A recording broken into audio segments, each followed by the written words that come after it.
Hello everyone, তোমাদের সকলকে স্বাগত এই চ্যানেলে।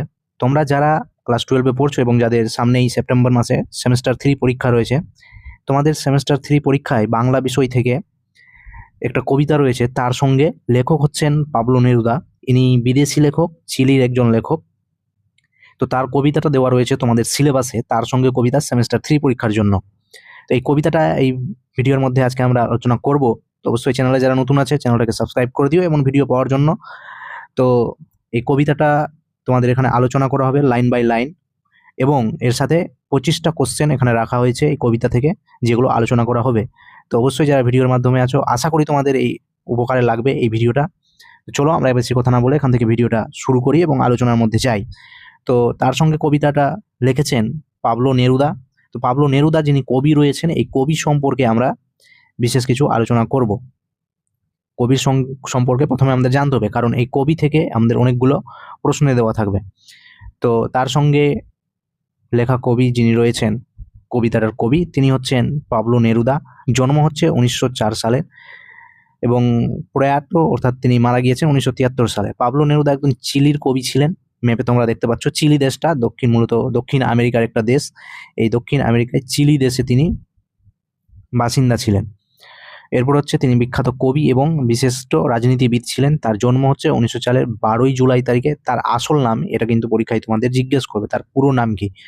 পাবলো নেরুদার আসল নাম বা পুরো নাম কি, এটা জিজ্ঞেস করবে। নেপতালি রিকার্দো রেয়েস বাসো আলতো হচ্ছে তার সম্পূর্ণ নাম। এরপরে পাবলো নেরুদা নামেই তিনি বহুল পরিচিত হয়ে যায়। পিতার অমতে তিনি কবিতা লিখতে তিনি শুরু করেছিলেন। পিতার অমতে তিনি যে কবিতা লিখছিলেন, তো সেখানে তার পিতার মতামত কোনো রকমভাবে ছিল না। সেই সময় রীতি অনুসারে তিনি এই ছদ্মনাম গ্রহণ করেছিলেন। অর্থাৎ সেই সময় কবিদের মধ্যে একটা রীতি ছিল যে ছদ্মনাম ধারণ করা। তো সেই অনুযায়ী তার ওই ছদ্মনামটা ছিল পাবলো নেরুদা, এবং তার যে আসল নাম আছে নেপতালি রিকার্দো রেয়েস বাসো আলতো। নেপতালি রিকার্দো রেয়েস বাসো আলতো হচ্ছে তার আসল নাম। এটা পরীক্ষায় জিজ্ঞেস করবে। বিংশ শতাব্দীর অন্যতম প্রভাবশালী কবি ছিলেন তিনি। তার লেখায় রয়েছে প্রেমের কবিতা রয়েছে, তারপরে পড়া বাস্তববাদী রচনা রয়েছে, ঐতিহাসিক কাব্যগ্রন্থ রয়েছে, রাজনৈতিক লেখা তিনি বিভিন্ন রকম লিখেছেন। কারণ সেই সময়টা এমন ছিল যে সেই সময় যুদ্ধ বিগ্রহ এই সময়কাল ছিল। এই যে দেখতে পাচ্ছ, তার জন্মটাই 1904 সালে। তো এই সময় যুদ্ধ বিদ্রোহ আন্দোলন এগুলোই হচ্ছিল। তো সেই অনুযায়ী সেই সময়কার ঘটনার পরিপ্রেক্ষিতে এই সমস্ত কাব্য কবিতা গ্রন্থ সব লেখা হচ্ছিল। তার যে উল্লেখযোগ্য লেখা যেগুলো রয়েছে, এগুলো হয়তো পরীক্ষায় জিজ্ঞেস করতে পারে, যেমন 20 love poems and a song despair 1924 সালে লিখেছিলেন। রেসিডেন্স অন আর্থ 1933 সালে। স্পেন ইন আওয়ার হার্টস 1937 সালে। দ্য ক্যাপ্টেন্স ভার্সেস 1952 সালে। এক্সট্রা ভাগারিয়া 1958 সালে। এই যে তোমরা কবিতাটা পড়ছো, তার সঙ্গে যে কবিতাটা রয়েছে এটা হচ্ছে এক্সট্রা ভাগারিয়া কাব্যগ্রন্থ থেকে নেওয়া হয়েছে, যেটা 1958 সালে লেখা হয়েছে। এটাও কিন্তু পরীক্ষায় জিজ্ঞেস করবে, তাই জন্য এই জায়গাটা হচ্ছে ভীষণ গুরুত্বপূর্ণ যে এই কবিতাটা কোথা থেকে নেওয়া হয়েছে। তো এই জায়গাটা গুরুত্বপূর্ণ। এরপরে হচ্ছে দ্য স্টোনস অফ চিলি। তো এগুলো হচ্ছে 1961 খ্রিস্টাব্দে লেখা হয়েছে। তার রচনা যে রয়েছে the splendour and death of Joaquin Murieta, এই গ্রন্থটি বাংলায় মানবেন্দ্র বন্দ্যোপাধ্যায় অনুবাদ করেছিলেন। তো এগুলো জিজ্ঞেস করতে পারে যে কোন গ্রন্থ বাংলায় কে অনুবাদ করেছেন, এগুলো গুরুত্বপূর্ণ জায়গা। এরপরে 1927 সালে চিলি সরকার তাকে রেঙ্গুনে রাষ্ট্রদূত হিসেবে পাঠিয়েছিলেন। তো এটা জিজ্ঞেস করবে যে তাকে কোন দেশে রাষ্ট্রদূত হিসেবে পাঠিয়েছিলেন, কোন দেশের সরকার। চিলি সরকার তাকে রেঙ্গুন হচ্ছে বর্তমানে হচ্ছে মায়ানমার হিসেবে পাঠিয়েছিলেন। পরে তিনি চিলির কমিউনিস্ট পার্টির সিনেটর হিসেবে নিযুক্ত হয়েছিলেন। 1971 সালে তাকে সাহিত্যে নোবেল পুরস্কার দেওয়া হয়েছে। ভীষণ গুরুত্বপূর্ণ যে পাবলো নেরুদা কবে সাহিত্য নোবেল পুরস্কার পেয়েছিলেন। 1971 সালে তিনি সাহিত্যে নোবেল পুরস্কার পেয়েছিলেন। এগুলো কিন্তু তোমাদের কোশ্চেনে থাকবে পরীক্ষার মধ্যে। এগুলো এই কবি পরিচিতি ভীষণ ইম্পর্টেন্ট, ভিভিআই হলো এটা পরীক্ষার জন্য। ভিভিআই পার্ট হচ্ছে এই কবি পরিচিতি। এরপরে চিলির অগাস্তো পিনোচেটের শাসনকালে 1973 সালের 23 সেপ্টেম্বর তিনি মৃত্যুবরণ করেন। তার মৃত্যুতে সারা বিশ্ব গভীর শোকের সৃষ্টি হয়েছে। তো এখান থেকে ভীষণ গুরুত্বপূর্ণ পয়েন্ট রয়েছে এই কবি পরিচিতি থেকেই। এরপরে এই কবিতা কোথায় থেকে নেওয়া হয়েছে, এর উৎস কি, এই সমস্ত জিনিসগুলোও রয়েছে। তো আমি বলেছি যে এই কবিতাটা মূলত নেওয়া হয়েছে এক্সট্রা ভাগারিয়া যে কাব্যগ্রন্থ রয়েছে তার রচিত সেই কাব্যগ্রন্থ থেকে এই কবিতাটা গ্রহণ করা হয়েছে। ইংরেজিতে কবিতাটি উইথ হার সিরান নামে কোসগ্রোভ অনুবাদ করেছিলেন। ইংরেজি ভাষায় এটা অনুবাদ করেছিলেন।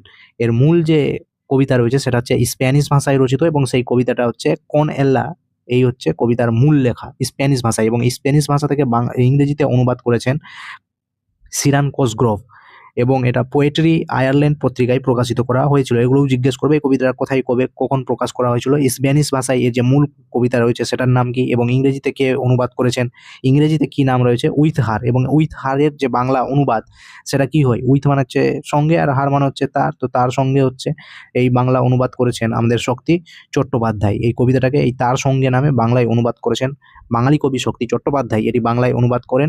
তার অনুবাদ গ্রন্থ পাবলো নেরুদার প্রেমের কবিতা 1976 সালে জানুয়ারিতে দেশ পাবলিশিং থেকে প্রকাশ করা হয়েছিল। কোথায় থেকে প্রকাশ করা হয়েছিল, দেশ পাবলিশিং, দে যে হয় দেশ পাবলিশিং থেকে প্রকাশ করা হয়েছিল। পরে 1988 সালে পাবলো নেরুদার শ্রেষ্ঠ কবিতা গ্রন্থে কবিতাটি অন্তর্ভুক্ত করা হয়েছিল। এই অনুবাদের কাজে শক্তি চট্টোপাধ্যায়কে বিক্রম নায়ার সাহায্য করেছিলেন। চট্টোপাধ্যায় যে এই যে কবিতাটা অনুবাদ করেছিলেন তাকে এই কাজে সাহায্য করেছিলেন বিক্রমন নায়ার। পাবলো নেরুদার শ্রেষ্ঠ কবিতা গ্রন্থে এটি 38 নম্বর কবিতা, এটাও জিজ্ঞেস করবে যে শ্রেষ্ঠ কবিতা গ্রন্থের কত নম্বর কবিতা, এবং তার যে প্রেমের কবিতা গ্রন্থ যেটা রয়েছে সেখানে 24 নম্বর কবিতা, এগুলোও জিজ্ঞেস করবে। প্রেমের কবিতা গ্রন্থ যদি বলা হয় পাবলো নেরুদার তাহলে সেখানে হচ্ছে 24 নম্বর কবিতা, এবং যদি জিজ্ঞেস করা হয় পাবলো নেরুদার শ্রেষ্ঠ কবিতা গ্রন্থ থেকে কত নম্বর কবিতা এই তার সঙ্গে, সেটা হচ্ছে 38 নম্বর কবিতা। এর বাংলা অনুবাদ কে করেছে, শক্তি চট্টোপাধ্যায়, বাঙালি কবি, তার সঙ্গে লিখেছেন। ইংরেজি নাম হচ্ছে উইথ হার, এবং স্প্যানিশ ভাষা যেটা মূল যেটা রয়েছে যে কবিতা সেটা হচ্ছে কোন এল্লা। তো এই হচ্ছে এখান থেকে গুরুত্বপূর্ণ আলোচনা, এগুলো থেকে কিন্তু বহু প্রশ্ন হবে তোমাদের এই কবি পরিচিতি এবং কবিতার যে উৎসটা রয়েছে সেখান থেকে। তো এবার আমরা কবিতার যে মূল আলোচনা রয়েছে সেইটা হচ্ছে লাইন বাই লাইন আমরা দেখব। তো কবিতাটা তোমরা এখানে দেখতে পাচ্ছ, তার সঙ্গে কবিতা এখানে বলা হয়েছে যে সময়টা খুব সুবিধের না, এই সময়টা খুব সুবিধের না, আমার জন্য অপেক্ষা করো, দুজনে মিলে খুব সমঝে একে পার করতে হবে। সময়টা খুব সুবিধের না, অর্থাৎ এখানে কোন সময়টা বলা হয়েছে, যে সময়টা বা পরিস্থিতি চলছে এখানে হচ্ছে রাজনৈতিক অস্থিরতার কথা বলা হয়েছে, যেখানে সমাজের অবনতি এবং নৈতিকতার পতনের কারণে মানুষের জীবনযাপন কঠিন হয়ে উঠেছে, এই জন্য এই সময়টা সুবিধের না, আমার জন্য তুমি কি করবে, অপেক্ষা করবে। কবি এই কঠিন যে সময়টা চলছে এই কঠিন সময়ে একা পার করা সহজ নয় এই কঠিন সময়টাকে, কারণ এখানে মানুষের জীবনযাপন কঠিন হয়ে উঠেছে, তাই কবি মনে করেছেন এমন সময় একজন সহযাত্রীর একজন সঙ্গীর প্রয়োজন রয়েছে, তাই তিনি বলেছেন এখানে যে দুজন মিলে আমরা খুব সমঝে একে পার করব। দুজন মিলে, দুজন অর্থাৎ হচ্ছে একজন কবি নিজে এবং তার সঙ্গী যিনি থাকবেন, এই দুজন মিলে এই সময়টাকে তারা পার করবেন খুব সমঝে, খুব সমঝে পার করতে হবে, একে পার করতে হবে, একে অর্থাৎ এখানে বলা হচ্ছে এই সময়টাকে পার করার কথা বলা হচ্ছে, খুব সমঝে আমরা এই সময়টাকে পার করব দুজন মিলে। এখানে সমঝে কথার অর্থ হচ্ছে যে আমাদের এই যে কবিতা অনুযায়ী চারপাশে যে প্রতিকূল পরিবেশের সৃষ্টি হয়েছে, সামাজিক অবনতির যে সৃষ্টি হয়েছে, এই পরিস্থিতিকে ভালো করে বুঝে নিয়ে তারপরে হচ্ছে এগিয়ে চলতে হবে। তাই জন্য কি করতে হবে, তুমি তোমার ওই ছোট্ট দুটি হাত আমার হাতে রাখো, কষ্টে সৃষ্টেও উঠে দাঁড়াবো, ব্যাপারটা বুঝবো আর আমরা আহ্লাদ করব। ছোট্ট দুটি হাত অর্থাৎ এখানে বোঝাতে চেয়েছেন কবি, ছোট্ট দুটি হাত মানে এখানে নবীন প্রজন্মকে বোঝানো হয়েছে, নতুন প্রজন্ম, এখানে নতুন প্রজন্ম, নতুন ছেলে মেয়েদের কথা বলা হয়েছে। সেই নতুন প্রজন্ম এখনো পুরো শক্তিতে দৃঢ় হয়নি, তাই এই নতুন প্রজন্ম কি করবে, এই নতুন প্রজন্ম হচ্ছে পূর্ব যারা রয়েছে তাদের পূর্বপুরুষ, তাদের যে গুরুজন যারা রয়েছে, এই গুরুজন অভিজ্ঞ ব্যক্তি যারা রয়েছে তাদের সাথে হচ্ছে এগিয়ে যাবে, এবং বড় অভিজ্ঞ হাতের আশ্রয়ে এই ছোট হাতগুলো কি হবে, শক্তি পাবে। এবং এই যে অভিজ্ঞ মানুষ যারা রয়েছে যাদের শক্তিবল কমে এসেছে, এই ছোট বা নতুন প্রজন্ম যে রয়েছে এই নতুন প্রজন্মের সাহারায় তারা হচ্ছে নিজের অভিজ্ঞ এবং বড় হাতের আশ্রয়ে এই সময়টাকে তারা যৌথভাবে পার করবে। এই ভাবনার সঙ্গেই বাংলার কবি যে আমাদের রয়েছেন সুকান্ত ভট্টাচার্য, তার কিছু চিন্তার কিন্তু মিল দেখতে পাওয়া যায় এই লাইনের মাধ্যমে। কবি শক্তি চট্টোপাধ্যায় এবং অর্থাৎ যিনি কবিতাটা লিখেছেন পাবলো নেরুদা, এদের মধ্যে কিন্তু এখানে মিল দেখতে পাওয়া যায়। অর্থাৎ এখানে বলতে চেয়েছে এই যে রয়েছে আমাদের এটা স্তবকটা, এই স্তবকের মধ্যে বলতে চেয়েছে যে সংগ্রাম কখনোই সহজ হয় না, আঘাত পেলে মানুষ পড়ে যেতে পারে অবশ্যই, কিন্তু তাকে কি করতে হবে, পড়ে থাকলে তো চলবে না, অবশ্যই তাকে আবার উঠে দাঁড়াতে হবে। তাই কবির মতে কষ্ট, দুঃখ, যন্ত্রণা সবকিছুকে সহ্য করে নিয়ে এই সময়টাকে কি করতে হবে? অতিক্রম করতে হবে। মানুষকে দৃঢ় হয়ে দাঁড়াতে হবে। প্রতিকূল সময়কে বুঝে নিয়ে ধীরে ধীরে এই শক্ত দুটি হাত, ছোট্ট দুটি হাত সবাইকে একত্রিত হয়ে ভরসা জুগিয়ে সময়টাকে পার করতে হবে, এবং তখন আনন্দ এবং স্বস্তি অনুভব করা যাবে। এই যে বলা হয়েছে যে ব্যাপারটা বুঝবো এবং আহ্লাদ করব। আহ্লাদ মানে হচ্ছে এখানে মজা, আনন্দ, উপভোগ, এই সমস্ত স্বস্তি, এই জিনিসগুলো আমরা করতে পারবো যদি আমরা একসঙ্গে এগিয়ে চলি তবেই। পরবর্তী যেটা স্তবক দেওয়া রয়েছে সেটা হচ্ছে, আমার আবার সেরকম এক জুড়ি যার স্থানে ও স্থানে বেঁচে বর্তে এসেছে, পাথরে ফাটলেও যাদের বাসা বানাতে আটকায়নি, তাদের কথা এখানে বলা হয়েছে। এখানে বলা হয়েছে জুড়ি শব্দ। জুড়ি অর্থাৎ হচ্ছে এখানে সঙ্গী। জুড়ি শব্দের অর্থ হচ্ছে এখানে সঙ্গী, বন্ধু বা যৌথভাবে দুজন বন্ধুর কথা এখানে বলা হচ্ছে। একজন সমমনস্ক এবং যোগ্য সঙ্গীর কথা বলা হচ্ছে। কবির মতে এখানে সুখের সময়ে অনেক সঙ্গী পাওয়া যায়, একদম ঠিক কথা। সুখের সময়ে তোমার পাশে সবাই কিন্তু থাকবে, কিন্তু তোমার যখন খারাপ সময় চলবে, কঠিন সংগ্রামের পথ যখন চলবে, তখন কিন্তু সত্যিকারের যে সহযাত্রী রয়েছে তাদের খুব কম সংখ্যা থাকে যে তোমার সাথে এসে চলবে। তাই তিনি এমন একজন সঙ্গী খুঁজতে চেয়েছেন বা খুঁজছেন যে তারই মতো অন্যায় এবং অবক্ষয়ের বিরুদ্ধে লড়াই করতে সর্বদা প্রস্তুত। দুজনের একসঙ্গে থাকা কথা এখানে বলা হয়েছে। দুজনের একসঙ্গে থাকার কথা এখানে বলা হয়েছে। একাগ্রতা আর আন্তরিকতা যাদের সংগ্রামের শক্তি বাড়িয়ে দেবে।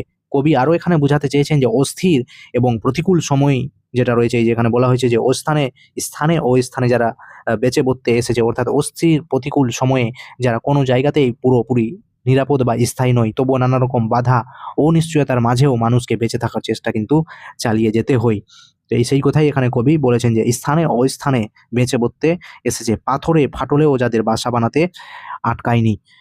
এই লড়াই সফল করতে হলে দুজনকে সম্মিলিতভাবে চেষ্টা করতে হবে। কবির বিশ্বাস, জীবনের শক্তি এত প্রবল যে কঠিন পাথরের ফাঁক থেকেও যেমন একটা কি জন্মায়, গাছ জন্মায়।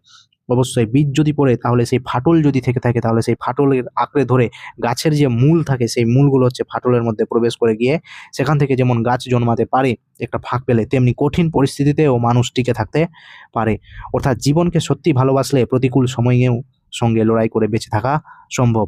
এই জন্য প্রয়োজন হচ্ছে সমমনস্ক, সমবয়স্ক একজন জুড়ি বা একজন সহযাত্রীর, যে তোমার মনের মতো থাকবে, যে তোমার মনের অবস্থা বুঝবে, যে তোমার মনের মতো যার মন থাকবে, যে তোমার অবস্থাটা বুঝতে পারবে, সেই রকম একজন যাত্রীর প্রয়োজন। তাই জন্য কবি এখানে বলেছেন, আমার আবার সেরকম এক জুড়ি যার স্থানে ওই স্থানে একসাথে বেঁচে এসেছে, পাথরে ফাটলেও যেমনভাবে গাছ বেরিয়ে যায়, ঠিক সেই রকমভাবে এই যে জীবনে খারাপ পরিস্থিতি চলছে, সেই সময়টাতে ওভারকাম করে আমাদেরকে বেরিয়ে আসতে হবে।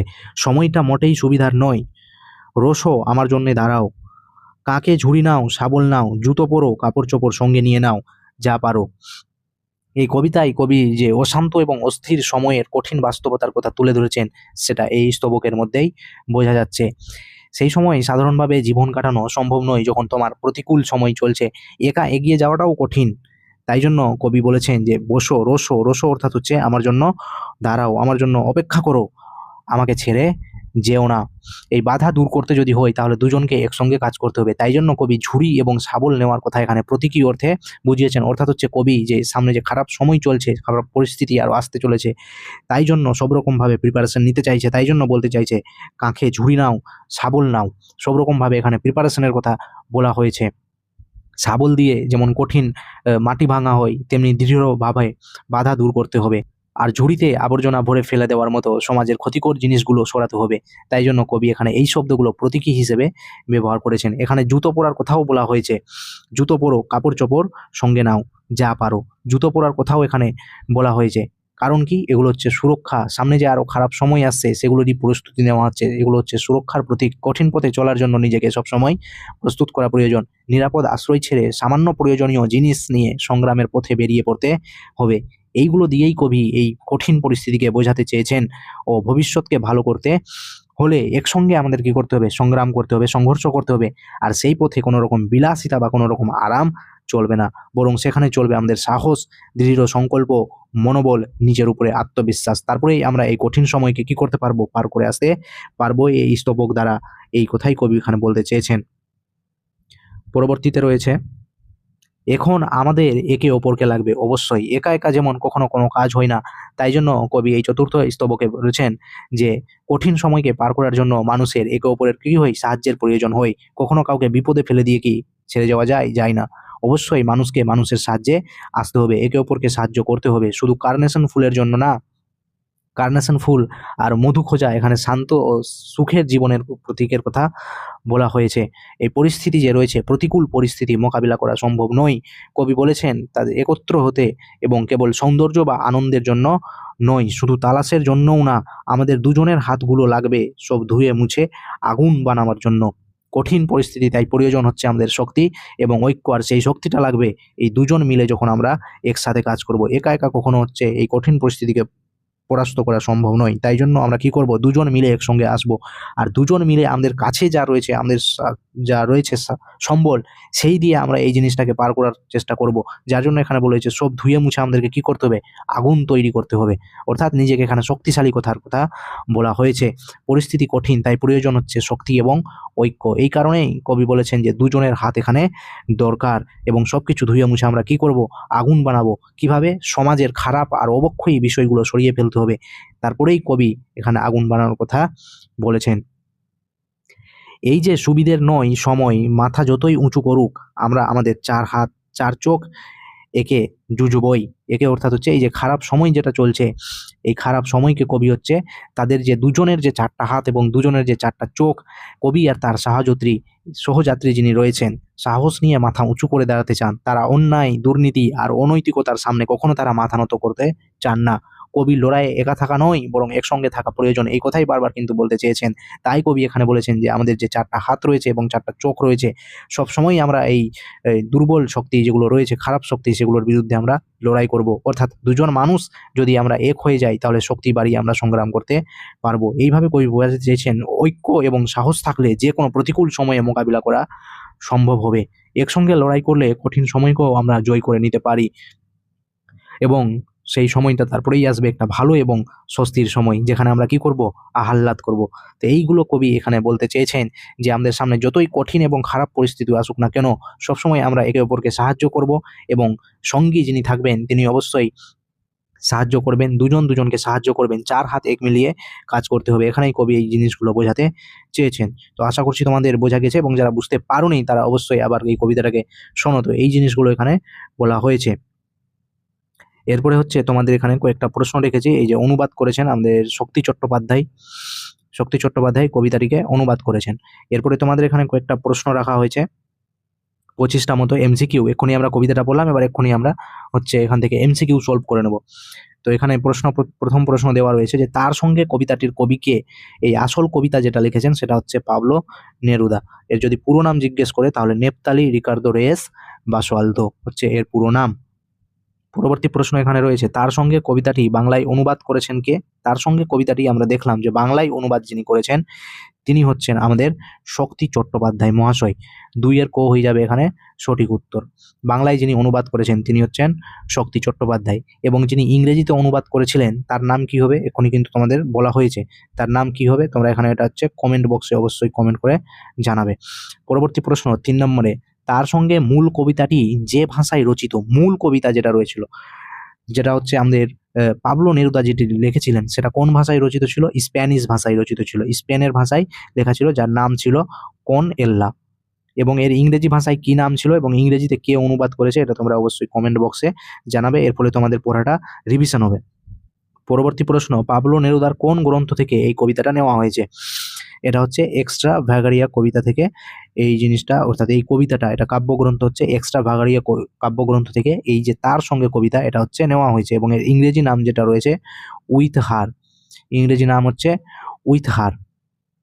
এরপরে হচ্ছে 5 নম্বর প্রশ্ন, তার সঙ্গে কবিতাটি কবি শক্তি চট্টোপাধ্যায়ের যে কাব্যগ্রন্থ থেকে নেওয়া হয়েছে? এটা হচ্ছে যে কাব্যগ্রন্থ থেকে নেওয়া হয়েছে সেটা হচ্ছে পাবলো নেরুদার শ্রেষ্ঠ কাব্যগ্রন্থ থেকে এটা নেওয়া হয়েছে। পাবলো নেরুদার শ্রেষ্ঠ কাব্যগ্রন্থ অর্থাৎ শ্রেষ্ঠ কবিতা থেকে এখানে নেওয়া হয়েছে।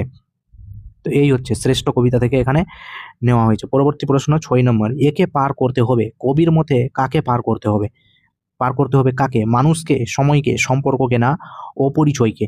6 নম্বরের প্রশ্নের সঠিক উত্তর হয়ে যাবে একে, অর্থাৎ হচ্ছে সময়কে, যেখানে বলা হয়েছিল এই সময়কে খুব সমঝে পার করতে হবে, এমন একটা লাইন কিন্তু বলা ছিল।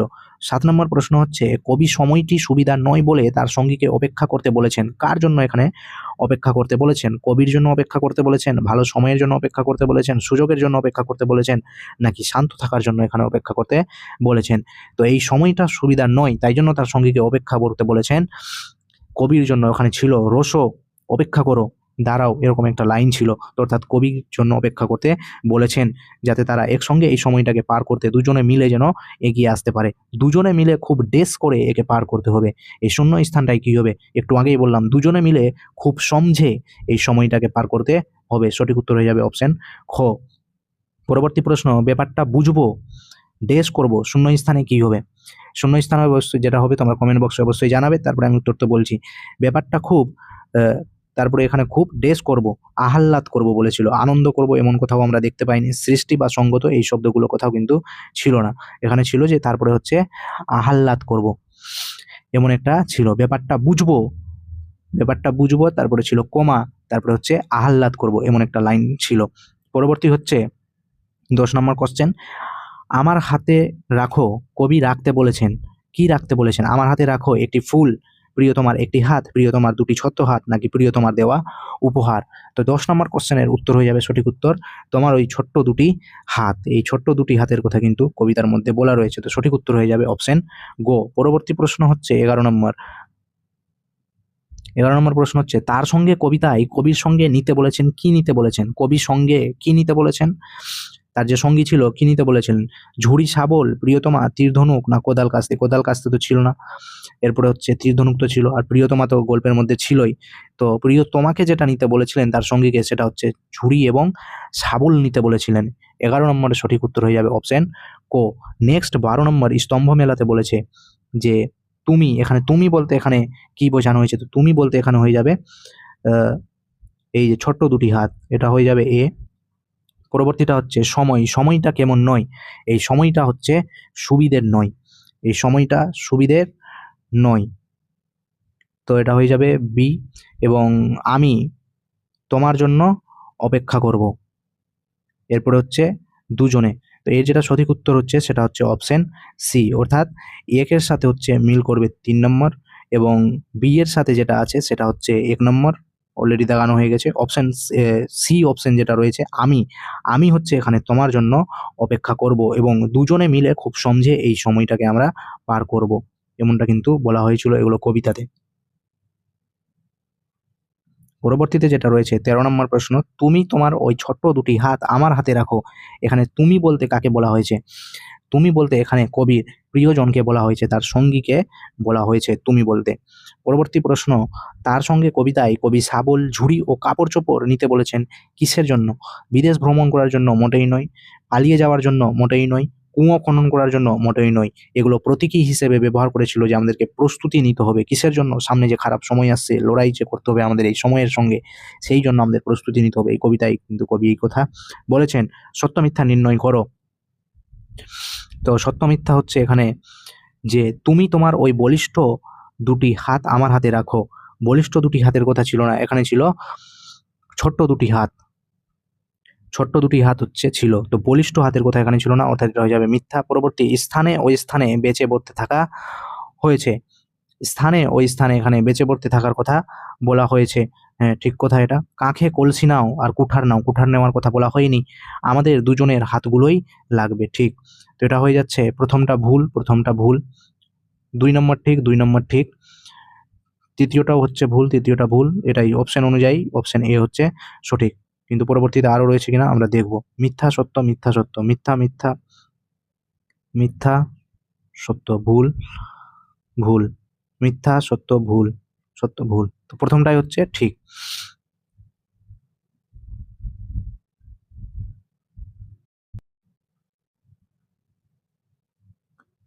পরবর্তী 16 নম্বর প্রশ্ন, আমরা আমরা আবার সেরকম এক জুড়ি বিবৃতি এবং ব্যাখ্যা দেওয়া রয়েছে, বিবৃতি এ এবং বিবৃতি বি দেওয়া রয়েছে যে আমরা আবার সেরকম একজুড়ি বিবৃতি যারা ওই স্থানে বেছে পড়তে এসেছে। তো এর সঠিক উত্তর হয়ে যাবে 16 নম্বরের অপশন বি। এ এবং বি উভয়ই ঠিক। আমরা হচ্ছে সেই রকম এক জুড়ি যারা বিভিন্ন স্থানে বেছে পড়তে একসাথে এসেছি। পরবর্তী 17 নম্বর প্রশ্ন, আমাদের দুজনের লাগবে। আমাদের দুজনের কি লাগবে? আমাদের দুজনের এই হাতগুলোই লাগবে।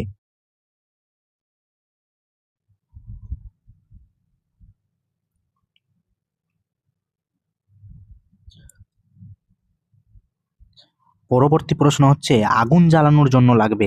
আগুন জ্বালানোর জন্য এখানে কি লাগবে? দেশলাই লাগবে না? দেশলাইয়ের কথা হচ্ছে আমরা কবিতায় কোথাও পড়িনি। বারুদ লাগবে, বারুদের কোথাও আমরা কবিতায় পড়িনি। গ নম্বর, কয়লা লাগবে না, আগুন জ্বালানো লাগবে আমাদের দুজনকে, পরস্পরকে লাগবে, একে অপরকে লাগবে। তাহলে 18 নম্বর ঘ নম্বর হয়ে যাচ্ছে অপশন সঠিক উত্তর। পরবর্তী প্রশ্ন, রোসো আমার জন্য দাঁড়াও। রোসো শব্দের অর্থ এখানে কি? অপেক্ষা করো, লাভ করো, বিশ্রাম করো না কাজ করো?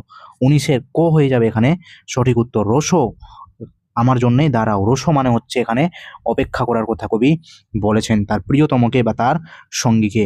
20 নম্বর আবার স্তম্ভ মেলাও। স্তম্ভ মেলাও এখানে হচ্ছে হাত। এখানে হাত কি জন্য বলা হয়েছে? হাত এখানে বলা হয়েছে আগুন জ্বালানোর জন্য। দুজনকে পরস্পরকে লাগবে, তাদের হাতগুলো দুটো লাগবে। এরপরে বি, চোখ। চোখ অর্থাৎ এখানে হচ্ছে কি জন্য বলা হয়েছে? যুঝবার জন্য। চোখ হচ্ছে এই সময়ের সাথে হচ্ছে যুঝবার জন্য। নেক্সট হচ্ছে শাবল। শাবল কি করতে বলা হয়েছে এখানে? শাবল হয়ে যাবে সঙ্গে নেওয়ার কথা বলেছিল তার প্রিয়তমাকে। শাবল নাও এবং হচ্ছে কাঁখে ঝুড়ি নাও, এই শব্দটা কিন্তু লেখা ছিল। নেক্সট হচ্ছে মধু। কি করব আমরা? মধু তালাশের জন্য কিন্তু তারা বেরিয়েছেন, তারা প্রস্তুতি নিচ্ছেন যাতে এই মধু অর্থাৎ হচ্ছে ভালো সময়ের জন্য, প্রতিকূল সময়ের জন্য তারা হচ্ছে চেষ্টা করছেন। তো এর সাথে 3 অপশন মিল খাচ্ছে। বি এর সাথে যাচ্ছে 4 নম্বর অপশন। সি এর সাথে যাচ্ছে সঙ্গে নেওয়া, শাবল সঙ্গে নেওয়া অপশন 1, এবং ডি এর সাথে যাচ্ছে মধু তালাশের জন্য অপশন 2। তাহলে এখানে অপশন এতে এ এর সাথে 2 ভুল, এ এর সাথে 3 নম্বর সঠিক, বি এর সাথে যাচ্ছে 4 নম্বর ভুল, এ এর সাথে যাচ্ছে 3 নম্বর, বি এর সাথে যাচ্ছে 4 নম্বর, সি এর সাথে 1 নম্বর, ডি এর সাথে 2 নম্বর। তাহলে অপশন সি হচ্ছে এখানে সঠিক উত্তর। অপশন ই হচ্ছে এ এর সাথে 1 নম্বর ভুল এখানেই অপশন। তাহলে অপশন সি হয়ে যাচ্ছে এখানে সঠিক উত্তর। পরবর্তী প্রশ্ন এখানে রয়েছে 21 নম্বর। তার সঙ্গে কবিতায় কবি প্রতিকূল সময়কে মোকাবিলা করতে বলেছেন একসঙ্গে, না যুদ্ধ করে, নাকি ভালোবেসে, নাকি খেলা করে? প্রতিকূল সময়কে অবশ্যই কবি এখানে মোকাবেলা করতে বলেছেন, দুজনে একসঙ্গে এই সময়টাকে মোকাবেলা করবেন। তাহলে অপশন ক হয়ে যাচ্ছে এখানে সঠিক উত্তর। পরবর্তী 22 নম্বর প্রশ্ন, বিবৃতি দেওয়া রয়েছে এবং দুজন মিলে খুব সমঝেকে পার করতে হবে। বিবৃতি দেওয়া রয়েছে আমার জন্য অপেক্ষা করো, কারণ এখানে দিয়েছে দুজন মিলে আমরা এটা হচ্ছে একসঙ্গে পার করব। তাহলে এখানে 22 নম্বরের যে সঠিক উত্তর হয়ে যাবে সেটা হচ্ছে দুটোই ঠিক। অপশন এ এবং আর অর্থাৎ হচ্ছে সার্টেন এবং রিজন যেটা রয়েছে দুটোই ঠিক। আমার জন্য অপেক্ষা করো, কেন? আমরা দুজনে মিলে এই সময়টাকে একসাথে পার করব। তো অপশন এ ও আর অর্থাৎ অপশন বি, এ ও আর উভয়েই ঠিক। অ্যাসার্টেশন এবং হচ্ছে রিজন যেটা দেওয়া রয়েছে দুটোই ঠিক। তার সঙ্গে কবিতার মূল যে বিষয় সেটা কি বিষয়ে এখানে বলা হয়েছে? মূল বিষয় হচ্ছে সংকট মোকাবিলার জন্য ঐক্য প্রয়োজন। হ্যাঁ, হতে পারে। বন সংরক্ষণ করা মোটেই নয়। আত্মবিশ্বাস রাখা প্রয়োজন, হতে পারে। সময়ের কাছে হার না মানা, হ্যাঁ এটাও হতে পারে। তো সবথেকে অ্যাপ্রোপ্রিয়েট যেটা মনে হচ্ছে আমাদের সেটা কিন্তু করতে হবে। তাহলে এখানে সবথেকে অ্যাপ্রোপ্রিয়েট যেগুলো হচ্ছে আত্মবিশ্বাস রাখা প্রয়োজন, এই যে এই অপশন গোটা কিন্তু যদি আমরা দেখি বিশ্লেষণ করে তাহলে কিন্তু এটা অপশন ক এর মধ্যেই পড়ে। আত্মবিশ্বাস কখন রাখবো আমরা? সংকট মোকাবিলা করার জন্য। সময়ের কাছে হার মানবো না, কি জন্য? সংকট মোকাবিলা করার জন্য। তো অপশন ক হচ্ছে অ্যাপ্রোপ্রিয়েট এখানে সঠিক উত্তর, যে সংকট মোকাবিলা করার জন্য আত্মবিশ্বাস রেখে ঐক্যর প্রয়োজন হয়, সময়ের কাছে হার না মানার জন্য ঐক্যের প্রয়োজন হয়। তো এখানে সব থেকে অ্যাপ্রোপ্রিয়েট যেটা হচ্ছে সেটা হচ্ছে অপশন ক। 24 নম্বর, ধুয়ে মুছে আগুন বানানোর জন্য। এই আগুন কি? প্রতিবাদের আগুন, না যজ্ঞের আগুন, রান্নার আগুন, নাকি স্পর্ধার আগুন? অপশন 24 নম্বর প্রশ্নের সঠিক উত্তর হয়ে যাবে অপশন ক। এই আগুনটা হচ্ছে প্রতিবাদের আগুন, যেটা হচ্ছে আমাদের যে পরিস্থিতি, আমাদের সমাজে যে একটা খারাপ সময় এসছে, সমাজে যে চারিদিকে দুর্নীতি, অবহেলা, অবজ্ঞা এইগুলো জিনিস যে চলছে, এগুলোর প্রতি আমাদেরকে রুখে দাঁড়াতে হবে। সমাজের যে অবক্ষয়, অন্যায়, এই জিনিসগুলোর প্রতি রুখে দাঁড়াতে হবে। তার জন্য প্রয়োজন হচ্ছে প্রতিবাদের আগুন জ্বালাতে হবে আমাদের নিজেদের মধ্যে। 25 নম্বর আবার বিবৃতি এবং কারণ দেওয়া রয়েছে। আমার জন্য অপেক্ষা করো, কেননা সময়টা খুব সুবিধের নয়। 25 নম্বরের এখানে হচ্ছে দুটোই ঠিক, কারণ আমার জন্য অপেক্ষা করো, হ্যাঁ ঠিক, এটা আমার জন্য অপেক্ষা করবে এবং কারণ হচ্ছে এই সময়টা সুবিধের নয়। তো অপশন সি হয়ে যাবে এখানে সঠিক উত্তর। এ এবং আর উভয় ঠিক, এবং আর এ সঠিক কারণ এবং ব্যাখ্যাও দেওয়া রয়েছে। আর হচ্ছে এর সঠিক কারণ। তো এখানে যেটা রয়েছে এই হচ্ছে তোমাদের প্রশ্ন এবং কবিতার মূল বিষয়বস্তু আলোচনা। তো আশা করি ভালো লাগলো, এবং এখান থেকে আরও অনেকগুলোই প্রশ্ন থাকতে পারে, অবশ্যই তোমরা সেগুলো দেখবে, এবং কবিতাটা যদি বুঝতে কোথাও অসুবিধা থেকে থাকে বা প্রশ্নের মধ্যে যদি কোথাও কোনো কিছু জিজ্ঞেস করার থাকে তাহলে অবশ্যই কমেন্ট বক্সে জানাবে, আমি উত্তর দেওয়ার চেষ্টা করব। তো এই থাকছে আজকে এখানকার আলোচনা, এবং যদি ভালো লাগে তাহলে বন্ধুদের সাথে শেয়ার করে দিও এবং চ্যানেলটাকে অবশ্যই সাবস্ক্রাইব করে নিও এমন আরও ভিডিও পাওয়ার জন্য তোমাদের সেমিস্টার 3 পরীক্ষা, সেমিস্টার 4 পরীক্ষার জন্য। তো এখান থেকেই থাকলো।